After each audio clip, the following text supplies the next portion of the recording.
दोस्तों इस वीडियो में सामान्य अध्ययन प्रैक्टिस सेट पेपर देखने वाले हैं, तो आप लोग लास्ट तक जरूर बने रहिएगा। तो चलिए शुरू करते हैं। कथा किसे हाल ही में 2023 के लिए आईसीसी महिला टी20 क्रिकेट ऑफ द ईयर चुना गया है। तो इसका राइट आंसर हो जाएगा ए ऑप्शन, हेले मैथ्यूज वेस्ट इंडीज। तो देखिए हाल ही में हेले मैथ्यूज वेस्ट इंडीज को वर्ष 2023 के लिए आईसीसी महिला टी20 क्रिकेटर ऑफ द ईयर चुना गया है। वर्ष 2015 में पूर्व कप्तान स्टेफनी टेलर वेस्ट इंडीज ने इस पुरस्कार को जीती थी। फिर हेले मैथ्यूज वेस्ट इंडीज की दूसरी महिला क्रिकेटर है जिसे आईसीसी महिला टी20 क्रिकेटर ऑफ द ईयर 2023 चुना गया है। आईसीसी की स्थापना 1909 में जो है किया गया। तो नेक्स्ट देखिए,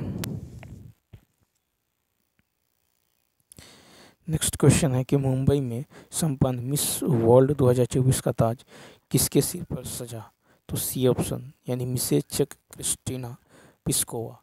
तो मुंबई में संपन्न मिस वर्ल्ड 2024 का ताज जो है मिसेज चेक क्रिस्टीना पिस्कोवा के सिर पर सजा। फिर है कि भारत में 28 साल बाद 71वीं मिस वर्ल्ड आयोजन मुंबई में किया गया। इस प्रतियोगिता में भारत का प्रतिनिधित्व शिनी शेट्टी, ठीक है, शिनी शेट्टी ने किया था। फिर है कि जजों के पैनल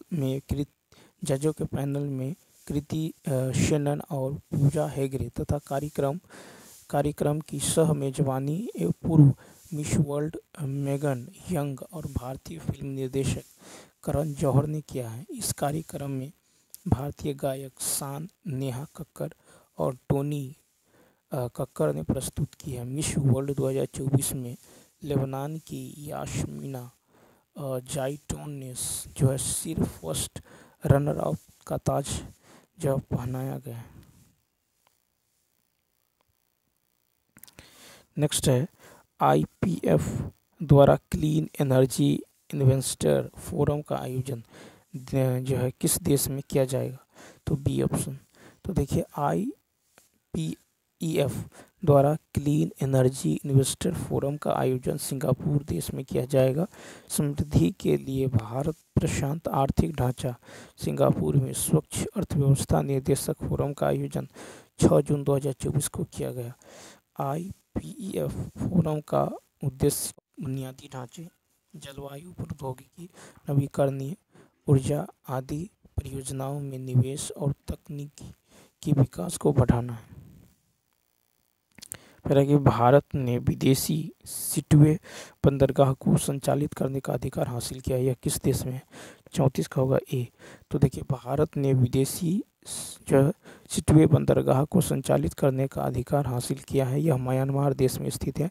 विदेश मंत्रालय ने India ports global limited IPGL को म्यांमार के कलादान नदी पर स्थित संपूर्ण सिटवे बंदरगाह के संचालन को संभालने के लिए प्रस्ताव को स्वीकृति प्रदान की है। ईरान के चाबहार बंदरगाह के बाद यह भारत का जो पोर्ट्स ग्लोबल लिमिटेड का दूसरा जो है विदेशी बंदरगाह होगा।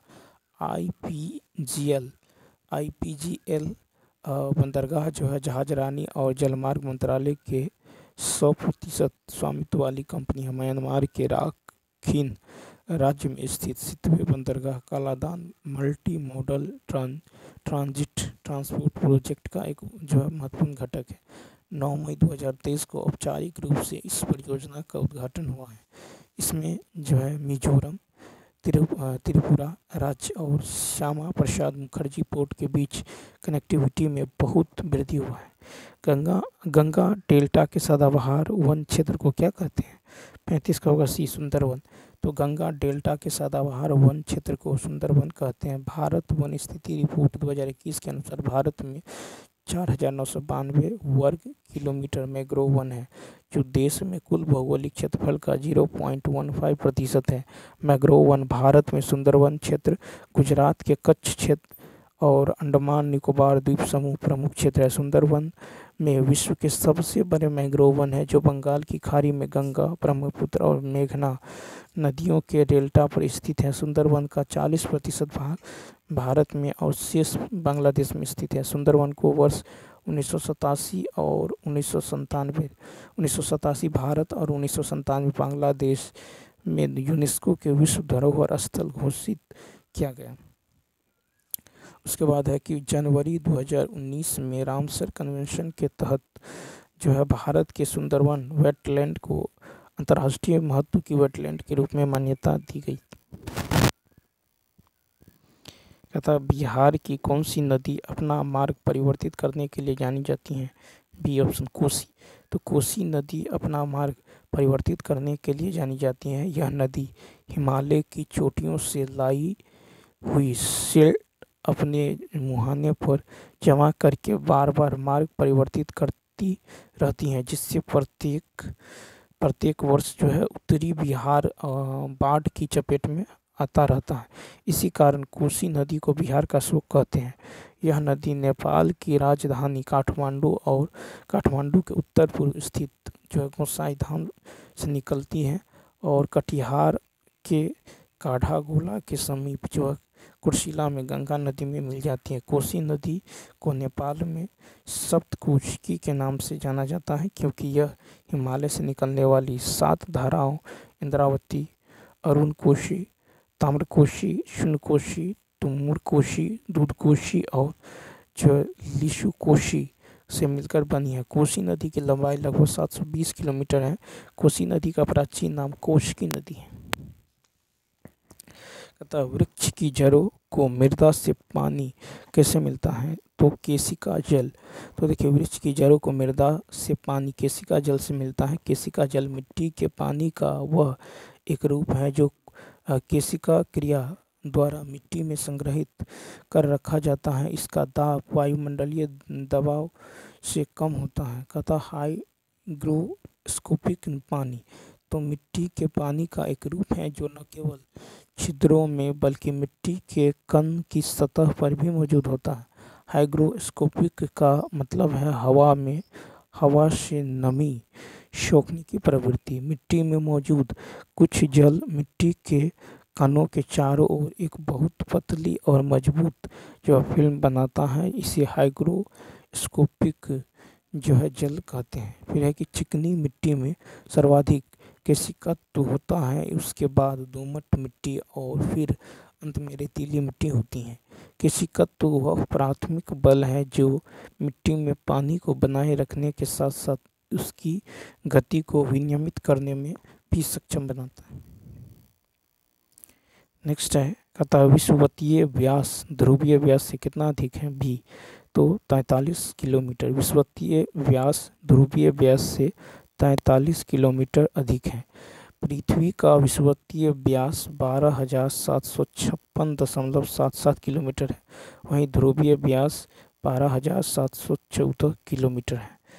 ठीक है, तो विषुवतीय व्यास 12,756.77 किलोमीटर और ध्रुवीय व्यास 12,714 किलोमीटर है। विषुवतीय व्यास और ध्रुवीय व्यास के बीच का अंतर 42.77 किलोमीटर है, लगभग 43 किलोमीटर है। पृथ्वी की आकृति जियोड है। ठीक है, यह सूर्य से दूरी के क्रम में तीसरा ग्रह तथा सभी ग्रहों में आकार की दृष्टि से 5वां स्थान रखता है। फिर है कि यह शुक्र और मंगल ग्रह के बीच स्थित है। शुक्र और मंगल ग्रह। पृथ्वी से चंद्रमा की औसत दूरी 3,84,000 किलोमीटर है। ये सूर्य से पृथ्वी तक प्रकाश को पहुंचने में लगभग 8 मिनट 20 सेकंड का समय लगता है। नेक्स्ट क्वेश्चन देखिए, कहता कि किस रेखांश पर भारतीय मानक समय अपनाया जाता है? C option 82.5 degree. तो 82.5 डिग्री जो है पूर्व रेखांश पर भारतीय मानक समय अपनाया जाता है। मानक समय किसी देश के मध्य से गुजरने वाली याम्योत्तर का मध्य होता है जो स्थानीय समय की असुविधा के कारण संपूर्ण देश के लिए जो है लागू माना जाता है। 82.5 डिग्री पूर्वी याम्योत्तर जो कि मिर्जापुर जिले के निकट नैनी से गुजरती हैं का समय संपूर्ण भारत के लिए मानक समय है। इसरो भारत के विभिन्न जो प्रदेशों में देशांतरीय अंतर के कारण समय की भिन्नता को जो है समायोजित करने की समस्या समाप्त हो जाती है। भारत के सर्वाधिक पूर्व अरुणाचल प्रदेश के किबुथु एवं सर्वाधिक पश्चिम गुजरात के गोहरमुती में स्थित स्थान के स्थानीय समय में लगभग 2 घंटे का अंतर मिलता है। भारत के सबसे पूर्वोत्तर भाग अरुणाचल प्रदेश और सबसे पश्चिमी भाग के बीच लगभग 30 देशांतर का अंतर है। भारत का पूर्व से पश्चिम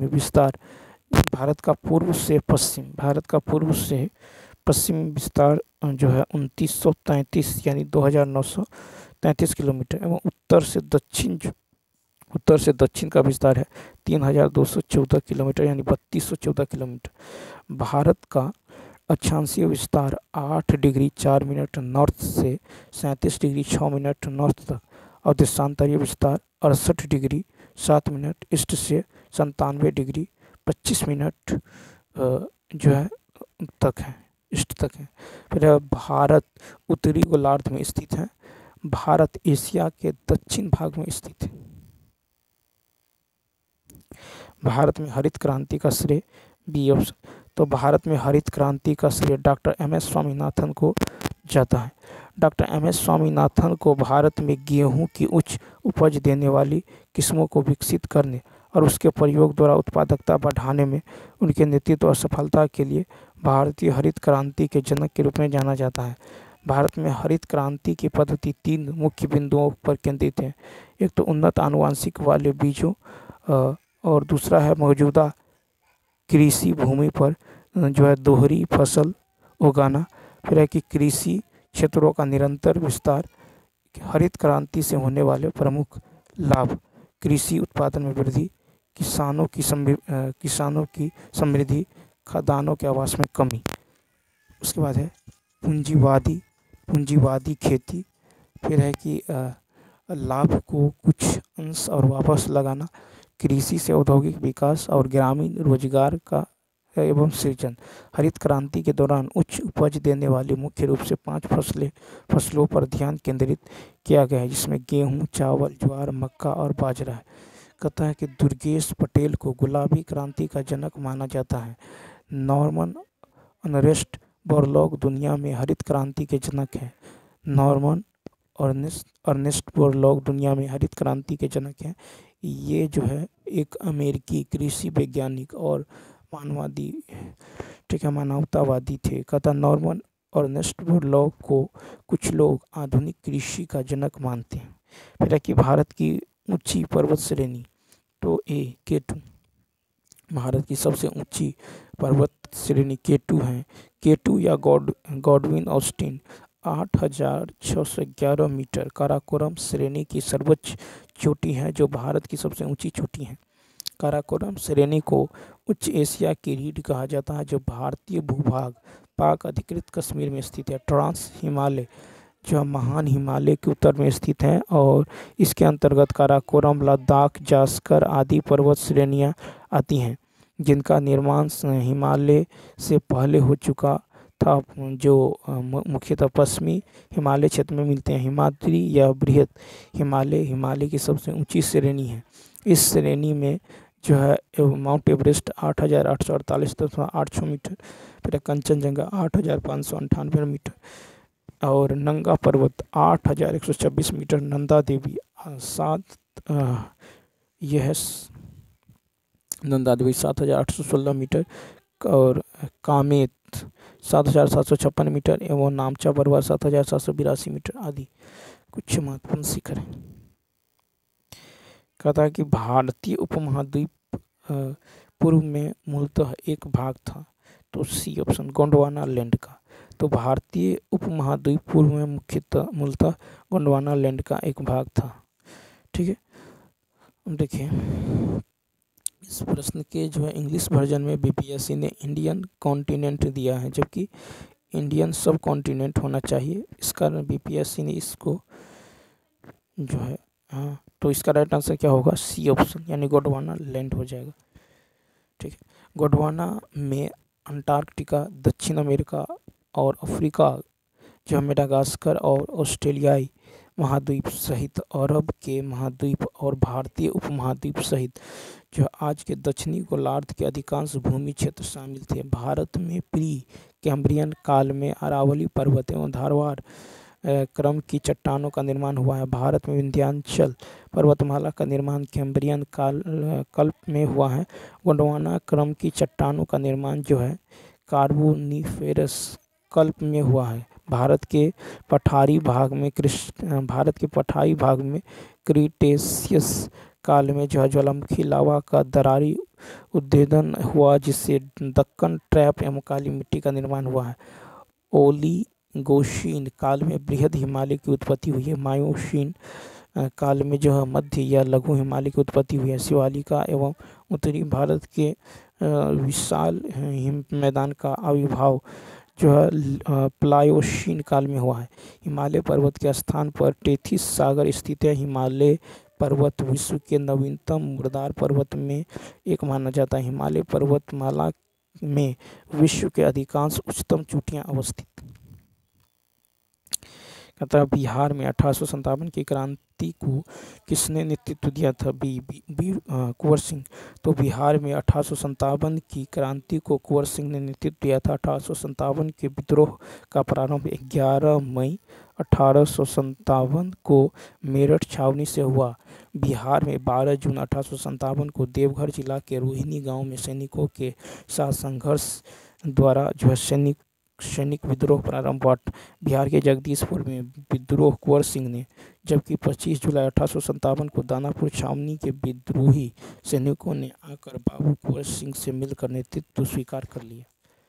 फिर है कि कुंवर सिंह की मृत्यु 26 अप्रैल कुंवर सिंह की मृत्यु 26 अप्रैल 1858 ईस्वी के बाद विद्रोह का नेतृत्व इनके भाई अमर सिंह ने किया है। कुंवर सिंह ने कहा था कि मैं जहाँ भी हूँ जगदीशपुर वहीं है। 3 जुलाई 1857 को पीर अली पटना सिटी पुस्तक विक्रेता ने विद्रोह कर दिया। 1857 के सैनिक विद्रोह में शहीद होने वाला प्रथम जो है नायक मंगल पांडे थे और अंतिम तात्या टोपे थे। तात्या टोपे जो है पेशवा नाना साहब का सेनापति और मनुबाई जो है मणिकर्णिका के गुरु थे। बिहार में विद्रोह को जो है विलियम टेलर एवं विंसेंट आयर ने दबा दिया। राष्ट्रवाद की आध्यात्मिक दिशा को किसके नेतृत्व द्वारा लोकप्रिय बनाया गया? तो 44 का ए स्वामी विवेकानंद। तो राष्ट्रवाद की आध्यात्मिक दिशा को स्वामी विवेकानंद के द्वारा लोकप्रिय बनाया गया। स्वामी विवेकानंद को 19वीं सदी के नव हिंदू जागरण का संस्थापक भी कहा जाता है। सुभाष चंद्र बोस ने स्वामी विवेकानंद को आधुनिक राष्ट्रीय आंदोलन का जो आध्यात्मिक पिता कहा है। विवेकानंद ने शिकागो में संपन्न प्रथम विश्व सम्मेलन 1893 में जो वेदांत दर्शन पर विश्व विख्यात भाषण दिया। उन्होंने अध्यात्मवाद एवं भौतिकवाद के मध्य संतुलन स्थापित कर कहा कि यदि पश्चिम के भौतिकतावाद एवं पूर्व के अध्यात्मवाद का सम्मिश्रण कर दिया जाए तो यह मानव जाति की भलाई का सर्वोत्तम मार्ग होगा। स्वामी विवेकानंद के बचपन का नाम नरेंद्र नाथ दत्त था। विवेकानंद द्वितीय विश्व धर्म सम्मेलन संसद में भी भाग लिए जो 1900 में पेरिस में आयोजित हुआ। स्वामी विवेकानंद के गुरु रामकृष्ण परमहंस थे जो दक्षिणेश्वर काली मंदिर के प्रथम प्रधान पुजारी थे। विवेकानंद ने कर्म योग, ज्ञान योग, भक्ति योग और राजयोग पुस्तक की रचना की। भारत में नवजागरण के जनक जो है राजा राम मोहन राय को माना जाता है। प्रसिद्ध आर्य समाज के नेता स्वामी श्रद्धानंद ने 1919 में दिल्ली जामा मस्जिद से राष्ट्रीय एकता के संदर्भ में भाषण दिए थे।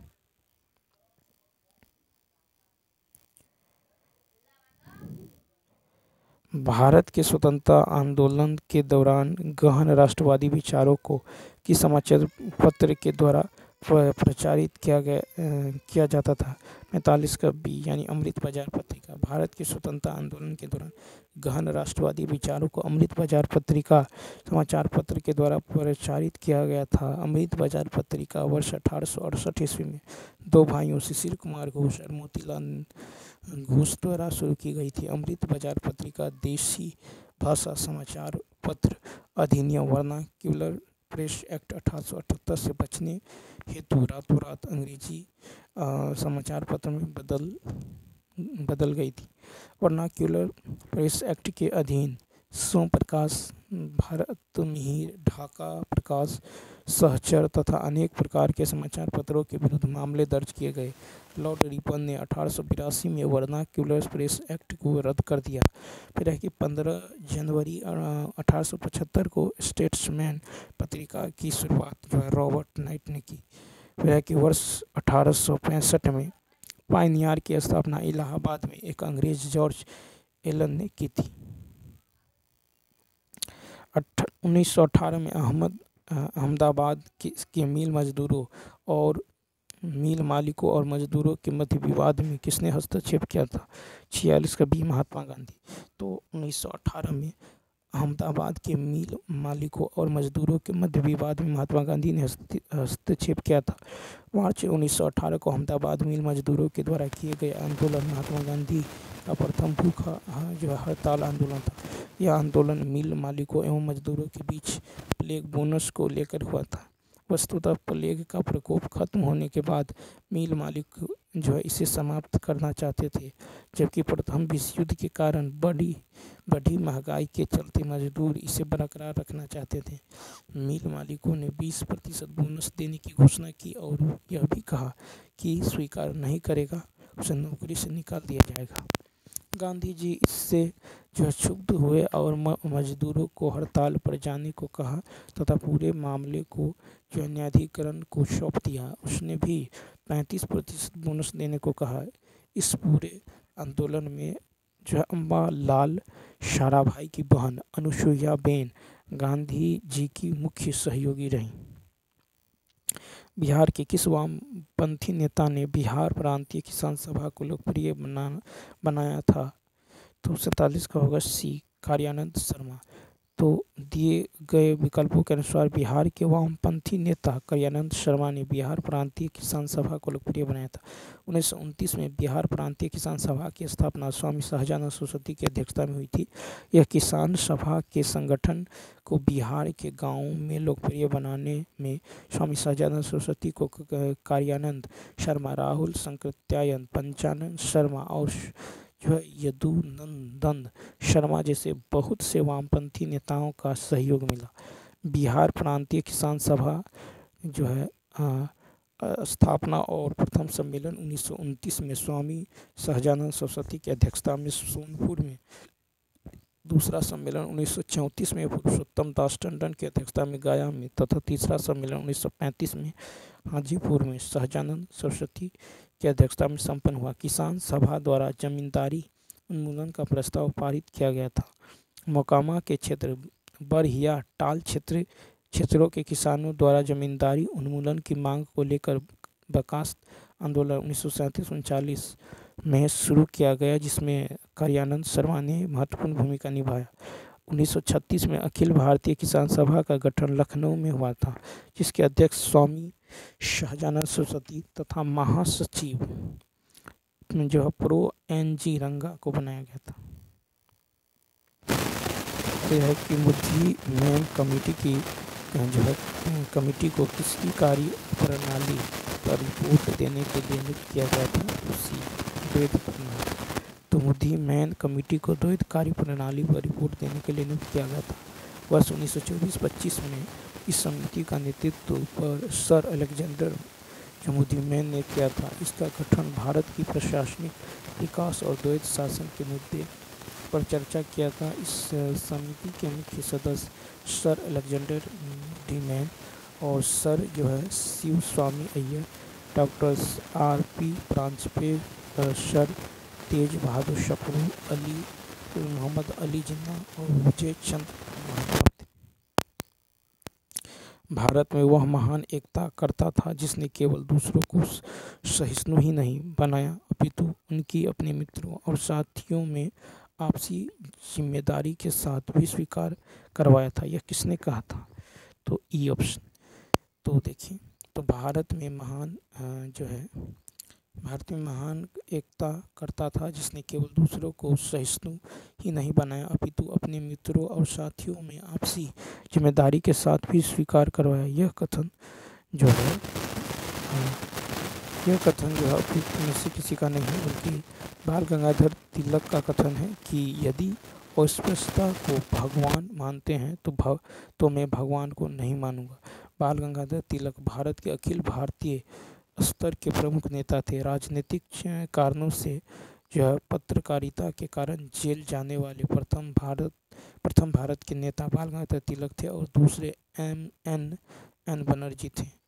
पहले कि बाल गंगाधर तिलक के प्रयासों से प्रमुख राष्ट्रवादी नेताओं ने होम रूल लीग के जो है सदस्यता ग्रहण की। होम रूल लीग ने उदारवादी एवं नरमपंथी दलों को एकजुट किया। कांग्रेस एवं मुस्लिम लीग के बीच 1916 में लखनऊ अधिवेशन में समझौता हुआ, जिसमें बाल गंगाधर तिलक ने अग्रणी भूमिका निर्वहन किया। महात्मा गांधी के साथ शौकत अली ने बाल गंगाधर तिलक मृत्यु जो है 1 अगस्त 1920 की अर्थी को उठाए थे।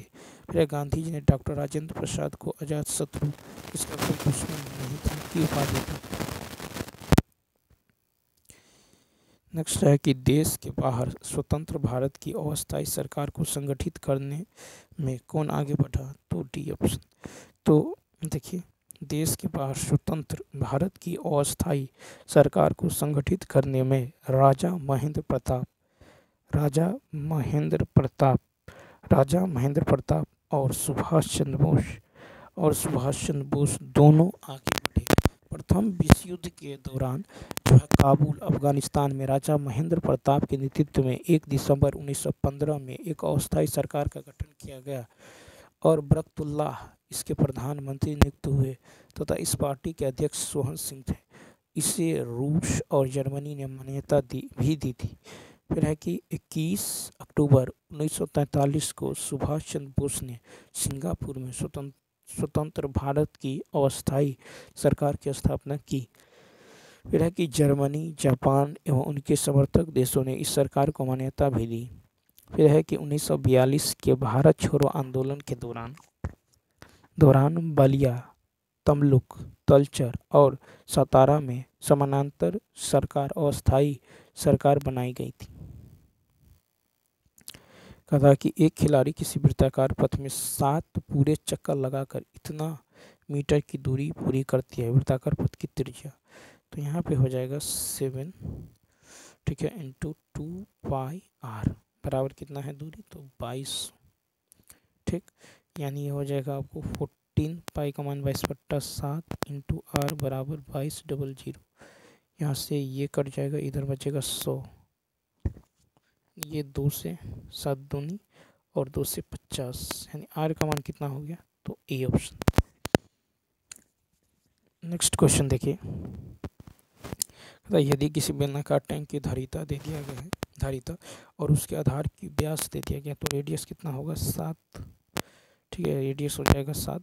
टैंक की गहराई तो आयतन होता है पाई स्क्वायर और h कितना? 1848, ठीक है। ये इसको सॉल्व कीजिए, यहाँ से h का मान आ जाएगा 12, यानी ऑप्शन नंबर बी। तथा यदि किसी संख्या का 8वां भाग, मान लीजिए संख्या x है, इसका 8वां भाग जो है, यदि किसी संख्या का 8वां भाग 30 है तो वो संख्या कितना होगा? 240। तो कहता उस संख्या का 62%, इसका 62% कितना हो जाएगा? 148.8, यानी ए ऑप्शन। कहता है कि एक अधिकारी का वेतन 25% बढ़ जाता है, नए वेतन को कितने प्रतिशत घटा दिया जाना चाहिए? तो देखिए 25% बढ़ जाता है तो होगा 25/100 प्लस 25 गुना में 100, ठीक, यानी होगा 25/125 गुना में 100, यानी 25 पंचे 125, 20 25, यानी 20%, ऑप्शन नंबर ए, ठीक। या नहीं तो आप ऐसे कर लीजिए, तो मूल वेतन 25% का मतलब क्या हुआ? 1/4, तो मूल वेतन है 4 से कितना? 5, ठीक। अब कहता है एक जो है अधिकारी इतना बढ़ा देता है, नए वेतन कितने प्रतिशत घटा दिए जाने चाहिए कि पुराने वेतन पर आ जाए? तो देखिए, तो नई वेतन क्या होगा? तो नई वेतन इसका जो है अपोजिट हो जाएगा, 4 से 5 है तो 5 से 4 हो जाएगा, इन दोनों में अंतर कितना का, 1 का अंतर है। ठीक है, किस पे, तो 5 पे गुना में 100, तो 20 पंचे 100। तो आप ऐसे भी बना सकते हैं। तो पुराने के तो कहता कि नई वेतन को कितने प्रतिशत घटाना होगा, तो नए वेतन को 1%। नेक्स्ट, तो यहाँ पे देखिए क्वेश्चन नंबर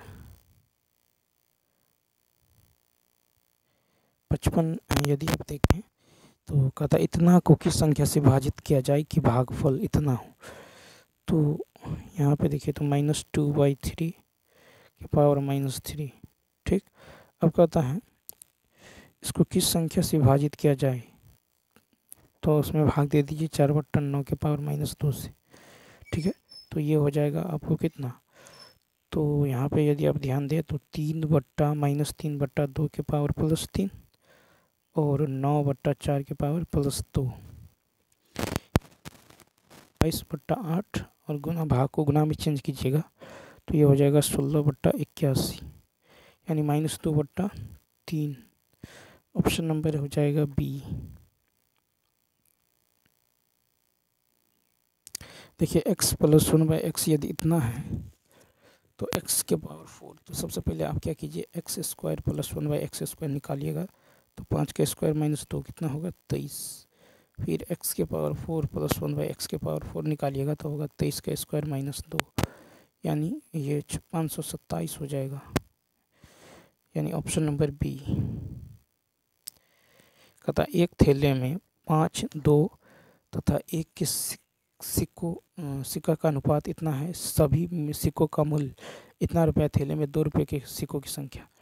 तो देखिए 5 रुपये के 2 सिक्के यानी 10 हो जाएगा, 2 रुपये के 3 सिक्के 6 रुपये, 1 रुपये के 4 सिक्के यानी 4, तो 10, 16, 4, 20 यानी 20 यूनिट का मान है 2000। ठीक, तो 1 यूनिट का मान होगा 100। तो कहता है 2 रुपये के सिक्कों यानी 2 रुपये का 3 यूनिट, तो 3 यूनिट का मान कितना होगा, 300, यानी ऑप्शन नंबर क्या हो जाएगा, ई हो जाएगा। देखिए कहता एक समबहुभुज का अंतःकोण उसके बहिष्कोण से इतना अधिक है। ठीक, अब मान लीजिए बहिष्कोण यदि x है, ठीक, तो अंतःकोण क्या होगा, तो अंतःकोण होगा x + 108। ठीक, अब अंतःकोण और बहिष्कोण का योग कितना होता है, 180, यानी 2x + 108 बराबर होगा 180। तो 2x बराबर कितना होगा, वो घट जाएगा उधर जाके, ये हो जाएगा 2x बराबर 72। तो x बराबर कितना निकला, 36। ठीक, x बराबर जो है, सॉरी इधर जो है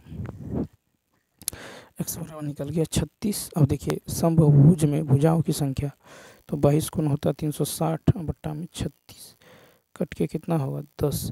तो समबहुभुज में भुजाओं की संख्या होगा 360/बहिष्कोण, तो 360/36 यानी 10 हो जाएगा, option number C. Zinc oxide का साधारण रूप से किसके उत्पादन में उपयोग होता है, डी ऑप्शन। जिंक ऑक्साइड के उपयोग के संबंध में जो है, जिंक ऑक्साइड का साधारण रूप से घोल को, ठीक है, घोल को, विस्फोट को एवं पेंट के लिए उत्पादन में किया जाता है। जिंक ऑक्साइड एक उभयधर्मी पदार्थ है, यह अम्लों के साथ प्रतिक्रिया करके जिंक लवण बनाता है और मजबूत क्षारों के साथ जिंकेट बनाता है। जिंक ऑक्साइड नम वायु हवा में कार्बन डाइऑक्साइड के साथ प्रतिक्रिया करके जिंक ऑक्सीकार्बोनेट बनाता है। जिंक ऑक्साइड में जो है सूजन रोधी और एंटीबायोटिक गुण पाए जाते हैं। जिंक ऑक्साइड ZnO सूत्र वाला एक अकार्बनिक यौगिक है, यह रूप में दिखाई देता है जो पानी में लगभग अघुलनशील होता है। ZnO पाउडर का व्यापक रूप से उपयोग प्लास्टिक, चीनी मिट्टी, कांच की वस्तुएं, कांच, सीमेंट, रबर, स्नेह, पेंट, मलहम, चिपकने वाले पदार्थ, सीमेंट, रंग द्रव्य आदि में होता है। इसका मुख्य पदार्थ Zn पोषक तत्व का स्रोत, बैटरी, फेराइड, अग्निरोधी, प्राथमिक चिकित्सा, टेप आदि सहित कई सामग्रियों और उत्पाद में एक योजक के रूप में उपयोग किया जाता है। जिंक जो वाइट का उपयोग जो है पेंट में पिगमेंट के रूप में किया जाता है। यह लिथोपोन से अधिक अपारदर्शी है, लेकिन टाइटेनियम डाइऑक्साइड से कम जो है अपारदर्शी है। इसका उपयोग कागज़ के लिए जो है कोटिंग में भी किया जाता है। फिर है कि लेंज के नियम की व्युत्पत्ति किसके संरक्षण का नियम है, तो ई ऑप्शन। तो लेंज के नियम के संबंध में जो है लेंज के नियम की व्युत्पत्ति के लिए ऊर्जा संरक्षण नियम का उपयोग होता है। ठीक है, अब लेंज के नियम की परिभाषा से हम जानते हैं कि प्रेरित धारा हमेशा उस कारण द्वारा विरोध की जाती है जो इसे उत्पन्न करता है। प्रेरित धारा की दिशा निर्धारित करने के लिए लेंज के नियम का उपयोग किया जाता है। लेंज के नियम में ऋणात्मक चिन्ह यह दर्शाता है कि कुंडली में प्रेरित विद्युत वाहक बल चुंबकीय फ्लक्स के विपरीत दिशा में होता है जो कुंडली से जुड़ा हुआ है। लेंज का नियम फैराडे के नियम के सूत्र में परिलक्षित होता है। यहाँ ऋणात्मक चिन्ह लेंज के नियम द्वारा दिया जाता है। नेक्स्ट कहता है कि मानव शरीर के यकृत एवं मांसपेशियों में संधारित ग्लाइकोजन का रूप होता है, बी ऑप्शन पॉलीसेकेराइड। मानव शरीर के यकृत एवं मांसपेशियों में जो संधारित ग्लाइकोजन का रूप पॉलीसेकेराइड है। ग्लाइकोजन शरीर के लिए एक महत्वपूर्ण ऊर्जा भंडार है। ठीक है, कंकाल की मांसपेशी और यकृत जो दोनों सामान्य जो शारीरिक कार्य के लिए आवश्यक है इस महत्वपूर्ण पदार्थ को संग्रहित करते हैं। उदाहरण के लिए यकृत ग्लाइकोजन रक्त शर्करा के स्तर और होमियोस्टेसिस को विनियमित करने में एक महत्वपूर्ण भूमिका निभाता है। ग्लाइकोजन को पशु स्टार्च कहा जाता है क्योंकि इसका संरचना स्टार्च के समान होता है। ग्लाइकोजन एक बहुशाखीय पॉलीसेकेराइड है जो शरीर में ग्लूकोज संग्रहित रूप है। फिर है कि मनुष्य सेल्यूलोज को पचाने में असमर्थ क्योंकि हमारे पास इस जटिल पदार्थ सेल्यूलोज को तोड़ने के लिए उपयुक्त एंजाइम सेल्यूलोज की कमी होती है। ग्लाइकोजेनेसिस वह प्रक्रिया है जिसके द्वारा यकृत अतिरिक्त जो है ग्लूकोज भोजन के बाद जटिल कार्बोहाइड्रेट के पाचन के बाद परिसंचरण में जो प्रवेश करता है जो ग्लाइकोजन में परिवर्तित करता है। जो यकृत में कार्बोहाइड्रेट का संग्रहित रूप है। रक्त में त्रुटिपूर्ण हीमोग्लोबिन किस में दिखता है, यानी दांत कोशिका और रक्तता। रक्त में त्रुटिपूर्ण हीमोग्लोबिन जो है दांत कोशिका और रक्तता में दिखता है। सिकल सेल एनीमिया के संबंध में हीमोग्लोबिन सिकल के आकार का हो जाता है। इस प्रकार यह एक दोषपूर्ण हीमोग्लोबिन है जो ऑक्सीजन नहीं ले जा सकता। सिकल सेल एक वंशानुगत हीमोग्लोबिन विकार है। सिकल सेल रोग एक आनुवंशिकी उत्परिवर्तन द्वारा चिन्हित होता है। इसके कारण लाल रक्त कोशिकाएं अपने सामान्य गोल आकार के बजाय चंद्राकार जो है आकार धारण कर लेती है। फिर है कि थैलेसीमिया और सिकल सेल रोग दोनों हीमोग्लोबिन में कमी के कारण होती हैं। सिकल सेल रोग लाल रक्त जो है कोशिकाओं को प्रभावित करता है, उन्हें कठोर चिपचिपी सिकल कोशिकाओं में बदल देता है जो रक्त प्रवाह को रक्त विकारों के कुछ जो है सबसे आम प्रकारों में शामिल है, जैसे एनीमिया जिसमें लौह अल्पता से होने वाले एनीमिया और सिकल सेल रोग शामिल है। फिर है रक्त स्राव संबंधी विकार जैसे हीमोफीलिया। थक्के संबंधी विकार रक्त के थक्के जैसे थ्रोम्बोफिलिया। रक्त कैंसर जिसमें ल्यूकेमिया, फिर लिम्फोमा और मायोलोमा शामिल है। फिर कहता है कि किस प्रकार की दवाई उत्पादन में इथाइल अल्कोहल का उपयोग किया जाता है, सी ऑप्शन एंटीसेप्टिक। तो एंटीसेप्टिक दवाई उत्पादन में इथाइल अल्कोहल का उपयोग किया जा सकता है। फिर इथेनॉल का उपयोग जो है मेडिकल जो वाइप्स और सबसे आम जीवाणुरोधी जो हैंड सैनिटाइजर जेल में लगभग 62% की सांद्रता में एंटीसेप्टिक के रूप में किया जाता है। इथेनॉल जीवों के प्रोटीन को जो विकृत करके और उनके लिपिड को जो है घोल कर उन्हें मारता है। यह अधिकांश बैक्टीरिया और कवक और कई वायरस के खिलाफ प्रभावी है, लेकिन बैक्टीरिया के बीजाणुओं के खिलाफ अप्रभावी है। एस्पिरिन या एसिटाइलिसैलिसिलिक एसिड एक जो है सैलिसिलेट दवा है जिसका उपयोग अक्सर मामूली दर्द और पीड़ा से राहत के लिए जो है एनाल्जेसिक के रूप में किया जाता है। इसके साथ ही बुखार को कम करने के लिए पायरेटिक और सूजन रोधी दवा का उपयोग भी किया जाता है। उसके बाद है कि सैलिसिलिक एसिड एस्पिरिन का मुख्य जो है मेटाबोलाइट मानव और पशु चयापचय का एक अभिन्न अंग है। कृत्रिम मिठास वे पदार्थ हैं जो प्राकृतिक चीनी के विकल्प के रूप में उपयोग किए जाते हैं। इनमें कम कैलोरी जो है होती हैं, उदाहरण के लिए सैकरीन और स्पार्टिन। कहता कि 15 डिग्री सेल्सियस और एवं 380 nm दाब जब पर ध्वनि वेग 340 मीटर पर सेकंड है। यदि ताप को अपरिवर्तित रखते हुए दाब को दोगुना कर दिया जाए तब ध्वनि का वेग तो यहाँ पे यदि आप देखें तो 64 का होगा डी ऑप्शन। तो देखिए दाब के परिवर्तन का ध्वनि के चाल पर कोई प्रभाव नहीं पड़ता है, ठीक है। तो यहाँ पे जो है दाब के परिवर्तन का ध्वनि के चाल पर कोई प्रभाव नहीं पड़ता है। यदि ताप को अपरिवर्तित रखते हुए दाब को दोगुना कर दिया जाए तो ध्वनि का वेग का मान वही होगा, अर्थात 340 मीटर पर सेकंड, ठीक है। ध्वनि के चाल निम्न को प्रभावित करते हैं, जैसे तापमान। ध्वनि की चाल तापमान के बढ़ने से बढ़ जाता है। प्रति 1 डिग्री सेल्सियस तापमान के बढ़ने से ध्वनि जो है की चाल 0.61 मीटर पर सेकंड की दर से बढ़ता है। आर्द्रता ध्वनि की चाल आर्द्रता को बढ़ने से बढ़ता है। शुष्क वायु का घनत्व अधिक जबकि आर्द्र वायु का घनत्व कम होता है, जिसके कारण ध्वनि की चाल अधिक होती है। माध्यम की गति, तो माध्यम की गति की दिशा में ध्वनि की चाल अधिक जबकि इसके विपरीत कम होता है। कहता यदि एक जीवाणुविक कोशिका प्रत्येक 15 मिनट में विभक्त होता है तब 2 घंटे में कितने जो है जीवाणुविक निर्मित होंगे। तो जीवाणुविक कोशिका का एक विभाजन, ठीक है, विभाजन में लगा समय यानी टी हाफ जो है ये दे दिया गया कितना 15 घंटा, ठीक है, सॉरी 15 मिनट और कुल समय टी बराबर है 2 घंटा। कुल समय कितना है, कुल समय है आपको 2 घंटा यानी 120 मिनट, ठीक है, 2 घंटा यानी 120 मिनट। तो कुल समय जो हो जाएगा ये हो जाएगा एक विभाजन में लगा समय गुने n, ठीक है। तो कुल समय जो हो जाएगा एक विभाजन में लगा समय गुने, ठीक है, एक विभाजन में लगा समय गुने n T half, n into T half यानी, तो यहाँ पे देखिए तो यहाँ पे जो हो जाएगा तो 120 बराबर हो जाएगा एक विभाजन में, ठीक है, एक विभाजन में लगा यानी 120, ठीक है, 120 बट्टा में 15, ठीक है। तो 120 बट्टा में कितना 15 हो जाएगा यानी कुल समय बट्टा एक विभाजन में लगा समय।